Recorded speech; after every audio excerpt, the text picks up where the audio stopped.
Hi అండి. అరకు అందాలతో పాటు మనకి చుట్టుపక్కల ఉండే కొన్ని రకాల మొక్కలు కూడా చూసేయాలి కదా మరి. అందుకే ఈరోజు అరకు వెళ్తూ దారిలోని కాఫీ పంట అయితే ఉన్నదంట.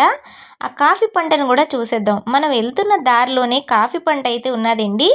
చాలా ఎక్కువ ప్లేస్‌లోని ఉన్నది. మనం వెళ్తున్న తోవల్ల ఉంటూనే ఉంటదనమాట కాఫీ పంట. ఎందుకైనా మంచిది కదని ఆ గట్టు దిగి కిందకి దిగిపోయాము.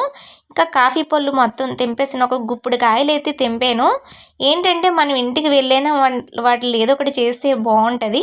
ఒక చిన్న టెస్టింగ్ అనమాట అంతే, ఇంకేం కాదు, ఏం చేసేయలేము.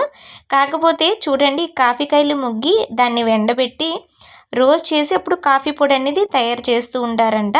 ఇవే కాకుండా ఇక్కడ మనకి అరకులోని కొన్ని రకాల మసాలా ఐటెమ్స్ కూడా దొరుకుతూ ఉంటాయన్నమాట. యాలకులు, మిరియాలు చాలా మీరు గమనిస్తూ ఉండండి. ఎళ్ళిన దారిలోని చాలా దొరుకుతూనే ఉంటాయి. మీరు ప్లేసులతో పాటు మొక్కలు కూడా ఎంజాయ్ చేయండి.